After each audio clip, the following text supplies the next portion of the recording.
دور دراز سے بہت ساری لکڑیوں کو اکٹھا کیا گیا اور ایک وسیع میدان کے اندر جمع کیا گیا اور ان کے اندر آگ جلا دی گئی۔ حضرت ابراہیم علیہ السلام کو سزا دینے کے لیے جو آگ جلائی گئی تھی وہ اس قدر زیادہ تھی کہ اس کے شعلے آسمانوں کو چھو رہے تھے۔ پیارے دوستو، جب نمرود کے حکم کے مطابق ایک وسیع میدان کے اندر آگ کو جلا دیا گیا تو اس کے بعد حضرت ابراہیم علیہ السلام کو اس آگ کے اندر ڈال دیا گیا۔ جیسے ہی حضرت ابراہیم علیہ السلام اس آگ کے اندر تشریف لائے تو اللہ تبارک و تعالیٰ نے فوراً آگ کو حکم دیا کہ اے آگ تو حضرت ابراہیم علیہ السلام پر ٹھنڈی اور سلامتی والی ہو جا۔ تو وہ آگ اللہ تبارک و تعالیٰ کے حکم کے مطابق حضرت ابراہیم علیہ السلام پر ٹھنڈی اور سلامتی والی ہو گئی۔ حضرت ابراہیم علیہ السلام ارشاد فرماتے ہیں کہ میں جتنے دن آگ میں رہا اتنے دن میں اللہ تبارک و تعالیٰ کے خاص فضل اور رحمت میں تھا، اور جو سکون اللہ تبارک و تعالیٰ کی طرف سے مجھے آگ کے اندر عطا کیا گیا وہ اس سے پہلے کبھی نہ تھا۔ پیارے دوستو، کچھ دنوں کے بعد حضرت ابراہیم علیہ السلام اس آگ سے زندہ باہر تشریف لے آئے۔ یہ منظر دیکھ کر تمام نمرودی حیران رہ گئے، لیکن اس کے باوجود نمرود اور نمرودی قوم اللہ تبارک و تعالیٰ کی وحدانیت پر ایمان نہ لائی اور اسی طرح اپنی بت پرستی کے اندر مبتلا رہی۔ لیکن اس کے باوجود حضرت ابراہیم علیہ السلام اپنے عہد سے پیچھے نہ ہٹے اور مسلسل اپنی قوم کو حق کی دعوت دیتے رہے۔ حضرت ابراہیم علیہ السلام نے نمرود کو بارہا دفعہ سمجھایا اور اپنے کفر و شرک سے باز آنے اور اللہ تبارک و تعالیٰ کی وحدانیت پر ایمان لانے کا کہا۔ حضرت ابراہیم علیہ السلام کی یہ بات سن کر نمرود اللہ تبارک و تعالیٰ کی وحدانیت کا انکار کرنے لگا اور حضرت ابراہیم علیہ السلام سے مناظرہ کرنے لگا، اور حضرت ابراہیم علیہ السلام کے سامنے نمرود نے خدائی کا دعویٰ کر دیا۔ نمرود نے حضرت ابراہیم علیہ السلام سے مناظرہ کرتے ہوئے یہ سوال کیا کہ تیرا رب کون ہے؟ تو حضرت ابراہیم علیہ السلام نے ارشاد فرمایا کہ میرا رب وہ ہے جو زندگی اور موت دیتا ہے۔ یہ بات سن کر نمرود مسکرانے لگا اور حضرت ابراہیم علیہ السلام سے کہنے لگا کہ یہ تو میں بھی کر سکتا ہوں۔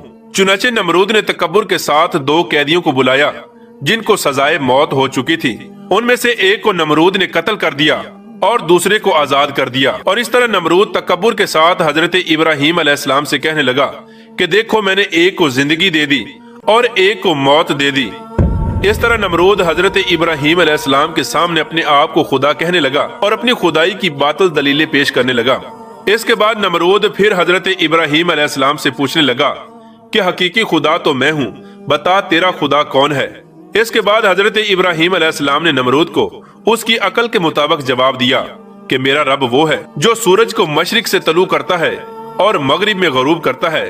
اگر تو سچا خدا ہے تو سورج کو مغرب سے طلوع کر کے دکھا۔ چنانچہ جب نمرود نے حضرت ابراہیم علیہ السلام کی یہ بات سنی تو اس کا رنگ اڑ گیا اور وہ لاجواب ہو گیا، اور اس طرح نمرود لاجواب ہو کر اپنی پوری قوم کے اندر ذلیل و رسوا ہو گیا۔ پیارے دوستو، اس کے بعد بھی کئی مرتبہ حضرت ابراہیم علیہ السلام نے نمرود کو اللہ تبارک و تعالیٰ کی وحدانیت کی طرف بلایا، لیکن نمرود اپنی سرکشی سے باز نہ آیا اور اسی طرح کفر و شرک کے اندر مبتلا رہا۔ چنانچہ حضرت ابراہیم علیہ السلام کے بار بار دعوت حق دینے سے نمرود تنگ آ گیا، اور بلاخر تنگ آ کر نمرود حضرت ابراہیم علیہ السلام سے کہنے لگا کہ اگر تیرا خدا سچا ہے تو اس کو بول کہ اپنی فوج بھیجے اور میرے ساتھ جنگ کرے۔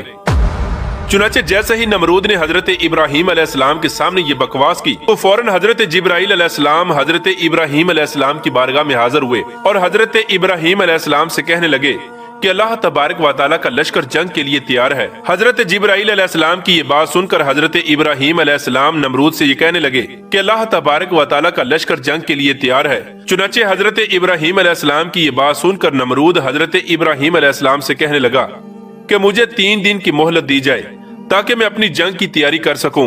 چنانچہ نمرود کو 3 دن کی مہلت دے دی گئی۔ پیارے دوستو، چونکہ نمرود کی حکومت پوری دنیا پر تھی، ان 3 دنوں کے دوران نمرود نے پوری دنیا کے بڑے بڑے جنگجوؤں کو اکٹھا کیا اور بہت سارے ہتھیاروں کو جنگ کے لیے تیار کیا۔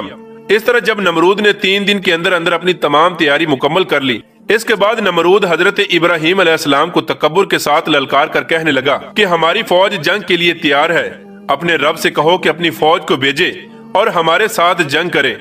نمرود کی یہ بات سن کر حضرت ابراہیم علیہ السلام نے اللہ تبارک و تعالیٰ کی بارگاہ میں دعا کی تو اللہ تبارک و تعالیٰ نے مچھروں کی ایک فوج کو بھیجا۔ ان مچھروں کی تعداد اس قدر زیادہ تھی کہ وہ مچھر پورے آسمان پر پھیل گئے۔ اللہ تبارک و تعالیٰ نے ان مچھروں کو نمرودی فوج پر مسلط کر دیا۔ یہ مچھر اللہ تبارک و تعالیٰ کے حکم سے دیکھتے ہی دیکھتے نمرودی فوج کا گوشت کھا گئے اور ان کا خون پی گئے۔ اس وقت تمام نمرودی فوج کی ہڈیاں ہی ہڈیاں باقی رہ گئیں۔ چنانچہ اس دردناک منظر کو دیکھ کر نمرود اپنے محل کی طرف دوڑا اور اپنی بیوی کے کمرے کے اندر چھپ گیا۔ اسی دوران اللہ تبارک و تعالیٰ کے حکم سے ایک لنگڑا مچھر نمرود کے گھر میں داخل ہوا۔ نمرود نے جب اس مچھر کو دیکھا تو اپنی بیوی سے کہنے لگا کہ یہ ہے وہ مخلوق کہ جس نے ہماری فوج کو ہلاک کر دیا ہے۔ چنانچہ اسی گفتگو کے دوران وہ لنگڑا مچھر اللہ تبارک و تعالیٰ کے حکم سے نمرود کی ناک میں داخل ہو گیا اور وہ لنگڑا مچھر نمرود کے دماغ کو چاٹنے لگا۔ جب وہ مچھر نمرود کے دماغ کو چاٹتا تو اس سے نمرود کو اس قدر تکلیف ہوتی کہ نمرود اپنے سر کو دیواروں پر مارنے لگ جاتا۔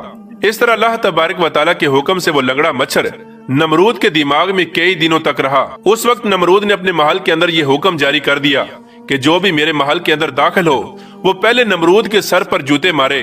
اس طرح جوتے مارنے کے بعد نمرود کو کچھ دیر کے لیے آرام محسوس ہوتا، لیکن کچھ دیر بعد پھر درد محسوس ہونا شروع ہو جاتا۔ اس طرح اللہ تبارک و تعالیٰ نے نمرود کو ایک حقیر اور لنگڑے مچھر کے ذریعے سزا دی۔ نمرود اپنے سر کو سلاخوں کے ساتھ پیٹتا رہتا یہاں تک کہ اللہ تبارک و تعالیٰ نے اس کو دردناک موت عطا فرمائی اور یہ اپنے سر کو دیواروں پر مارتا مارتا ہلاک ہو گیا۔ وہ نمرود جو پوری دنیا پر حکومت کرنے والا بادشاہ تھا، اور وہ نمرود جو اللہ تبارک و تعالیٰ کو تکبر کے ساتھ جنگ کے لیے للکار رہا تھا، اس نمرود کو اللہ تبارک و تعالیٰ نے ایک حقیر اور لنگڑے مچھر کے ہاتھوں ہلاک کروایا اور پوری دنیا کے لیے عبرت کا نشان بنا کے رکھ دیا۔ بے شک اللہ تبارک و تعالیٰ ہر چیز پر قادر ہے۔